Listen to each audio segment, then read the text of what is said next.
Good morning everyone. Today now we are going to discuss about the first experiment of the quality control lab. As we are seeing QC lab, the code of this lab is 7ME423 and in the experiment number 1 we will discuss a case study on X bar chart and process capability analysis. This is what we will understand. So first of all we have to understand what is X bar chart. An X bar and R bar chart is a pair of control charts used with process edge that have a subgroup size of 2 or more. यानी कि जो X bar chart है और R bar chart है ये दोनों ही control charts के अंदर आते हैं, या हम कह सकते हैं कि कंट्रोल चार्ट का एक पेयर है जिनको कि हम यूटिलाइज कर सकते हैं किसी भी पर्टिकुलर जो डेटा पॉइंट्स होते हैं जिसमें कि जो सब ग्रुप हैं और प्रत्येक साइज जो होता है सब ग्रुप का वो 2 या 2 से अधिक होना चाहिए, उनकी जो एवरेज वैल्यूज़ है और उनकी जो रेंज है उसको प्रेजेंट करने के लिए एक्स बार और आर चार्ट का हम यूटिलाइजेशन करते हैं. The standard chart for variable data it means X bar and the R chart help determine if a process is stable and predictable. यानी कि जो एक्स बार चार्ट है और आर चार्ट है, अगर हम किसी भी प्रोसेस में जो भी पैरामीटर हैं उनके लिए ड्रॉ करते हैं तो हम उस पर्टिकुलर प्रोसेस की एनालिसिस कर सकते हैं कि वो प्रोसेस स्टेबल है और प्रिडिक्टेबल है.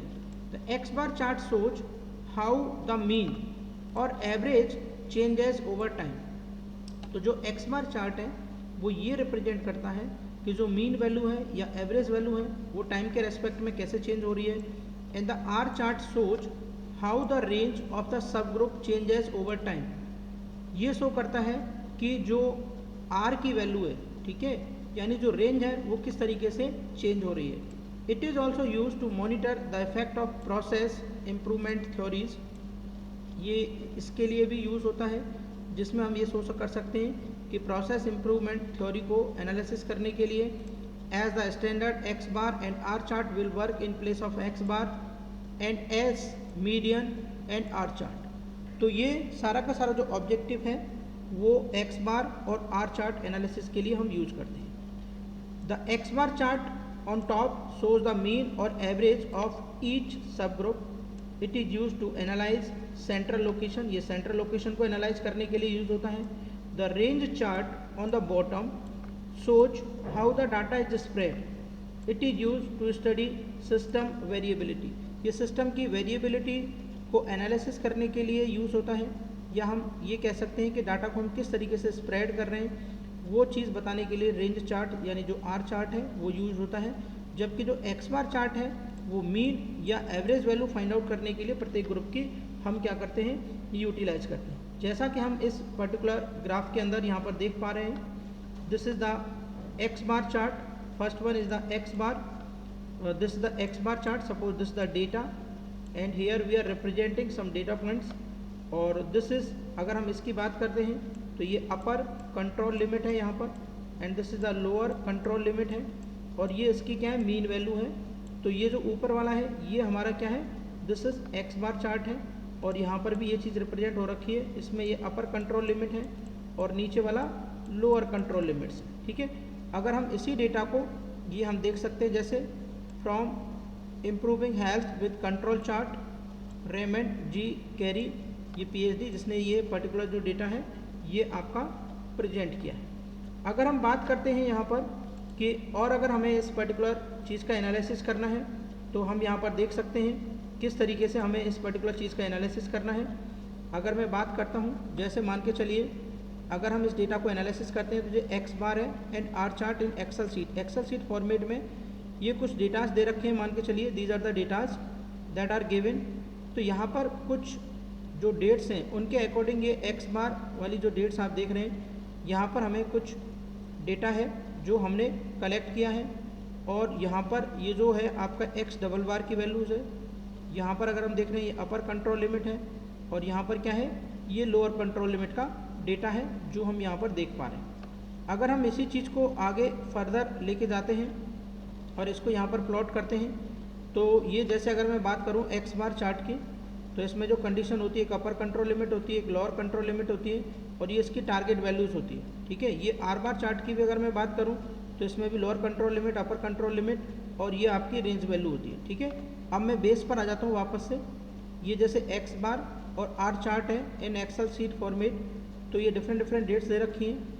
इन डेट के अकॉर्डिंग हमने यहाँ पर कुछ डेटा पॉइंट्स कलेक्ट किए हैं, जैसे x1 की वैल्यू है, x2 की वैल्यू है, x3 की वैल्यू है, x4 की वैल्यू, x5 की वैल्यूज़ है।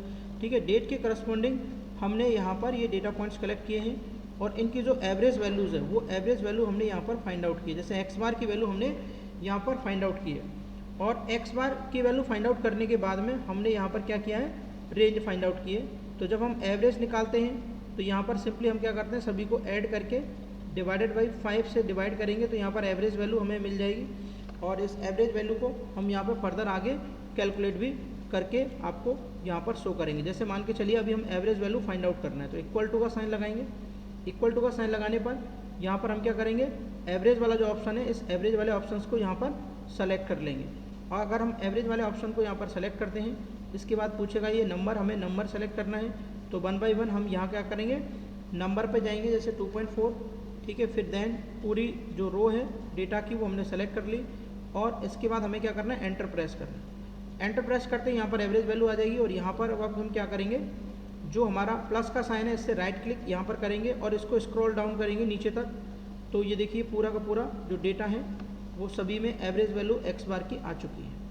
दूसरा हमें क्या करना है, ये हमने एक्स बार की जो वैल्यू है ये हमने फाइंड आउट कर ली। अब हमें रेंज की वैल्यू फाइंड आउट करनी है, तो रेंज की वैल्यू फाइंड आउट करने के लिए हम यहाँ पर क्या करेंगे, यहाँ पर हम इक्वल टू का साइन प्लस करेंगे, और इक्वल टू का जो साइन है उसको प्लस करने के बाद में हम यहाँ पर क्या करेंगे, फाइनली ये मैक्स वाला ऑपरेशंस लेंगे, और ये जो आप देख पा रहे हैं इसमें से हम मैक्सिमम वैल्यू माइनस करेंगे और मिनिमम वैल्यू को माइनस कर देंगे। तो यहाँ पर हमारे पास क्या आ जाएगी, जो इसकी पर्टिकुलर रेंज है वो रेंज हमारे पास आ जाएगी, और इस रेंज को हम यहाँ पर यूटिलाइज कर पाएंगे। ये जो पर्टिकुलर रेंज है इसको हम यहाँ पर यूटिलाइज कर पाएंगे प्रॉपरली। रेंज के बाद में हमें क्या करना है, ये जो रेंज आ गई, अब हम एक्स बार चार्ट की तरफ आ रहे हैं, और एक्स बार चार्ट में हमें क्या करना है, यहाँ पर इस पर्टिकुलर चार्ट को हम यहाँ पर ड्रॉ करेंगे, जिसमें कि ये अपर कंट्रोल लिमिट है, ये लोअर कंट्रोल लिमिट है। ये जो एक्स बार चार्ट आपको दिखाई दे रहा है ब्लू कलर में, ये डिफरेंट वैल्यूज़ को प्रेजेंट कर रहा है। ठीक है, और यहाँ पर हमें क्या करना है, ये जो टारगेट वैल्यू है, ठीक है, ये एक्स डबल बार की जो वैल्यू है ये वैल्यू फाइंड आउट करनी है। इसमें अगर हम +3 सिग्मा करेंगे तो अपर कंट्रोल लिमिट हमें मिल जाएगी। तो सबसे पहले हमें स्टैंडर्ड डेविएशन यहाँ पर फाइंड आउट करना पड़ेगा। तो स्टैंडर्ड डेविएशन यहाँ पर क्या होता है, सिग्मा होता है। तो सिग्मा की वैल्यू हम किस तरीके से फाइंड आउट करते हैं ये चीज़ हम देख सकते हैं यहाँ पर। तो स्टैंडर्ड डेविएशन, ठीक है, तो यहाँ पर मैंने ST टाइप किया, स्टैंडर्ड डेविएशन आ गया। ठीक है, अब जो भी नंबर हैं जिनका हमें स्टैंडर्ड डेविएशन करना है, जैसे ये एक्स वाले जितने भी नंबर हैं सभी को सेलेक्ट कर लेंगे। स्टैंडर्ड डेविएशन मैंने यहाँ से सेलेक्ट किया, सारे के सारे टोटल जितने भी नंबर्स हमने डेटा पॉइंट्स लिए हैं सभी डेटा पॉइंट्स को हमने यहाँ पर सेलेक्ट किया। तो इनका जो स्टैंडर्ड डेविएशन होगा, ठीक है, वो हमारा इस एक्सेल से आ जाएगा, जो हमारा आ रहा है 0.133808। ये हमारा स्टैंडर्ड डेविएशन आ गया। अब हमें फाइंड आउट करना है, ये स्टैंडर्ड डेविएशन हमने यहाँ पर फाइंड आउट किया। इसके बाद हमें क्या करना है, जैसे ये एक्स बार की जो वैल्यू थी, एवरेज वैल्यू जो हमने निकाली थी, ये हमने एक्स डबल बार की वैल्यू फाइंड आउट करनी है। तो जो एक्स डबल बार है बेसिकली, ये हमारा बेसिकली क्या होगा, ये एक फिक्स वैल्यू रहेगी। जैसे अगर हम यहाँ से इसको डिलीट कर देते हैं, एक्स डबल बार निकालने के लिए हमें क्या करना है, यहाँ पर ये हमारे डेटा पॉइंट्स हैं, एवरेज वैल्यू है एक्स की, इक्वल टू टाइप करेंगे। इक्वल टू टाइप करके यहाँ पर हम एवरेज टाइप करेंगे और इन सभी का एवरेज ले लेंगे। जो भी हमारी पर्टिकुलर जितने भी डेटा पॉइंट्स हमने लिए हैं एक्स एवरेज के अंदर, इन सभी का एवरेज लेंगे और फिर यहाँ पर एंटर प्रेस करेंगे तो एक्स डबल बार आ जाएगा। तो जो एक्स डबल बार है यानी डी बार जो लिखा हुआ है, ये बेसिकली क्या है, ये जो पर्टिकुलर वैल्यू है ये सभी के लिए सेम रहेगी, इक्वल रहेगी। तो यहाँ पर हम देख सकते हैं ये एक्स डबल बार की जो वैल्यूज़ है ये सभी के लिए इक्वल या सेम रहेगी। ठीक है, और इसी तरीके से हम अगर इसको आगे बढ़ाते हैं तो ये एक्स डबल बार की वैल्यू आ गई। अब एक्स डबल बार में अगर हम बात करते हैं तो ये टारगेट वैल्यू हमारी जो 2.5 है, ठीक है, तो इसको हमने प्लॉट कर दिया। जो रेड लाइन से अब आपको दिखाई दे रही है एक्स डबल बार, ठीक है, ये जो रेड कलर की लाइन है। अब हमें अपर कंट्रोल लिमिट निकालनी है और लोअर कंट्रोल लिमिट निकालनी है।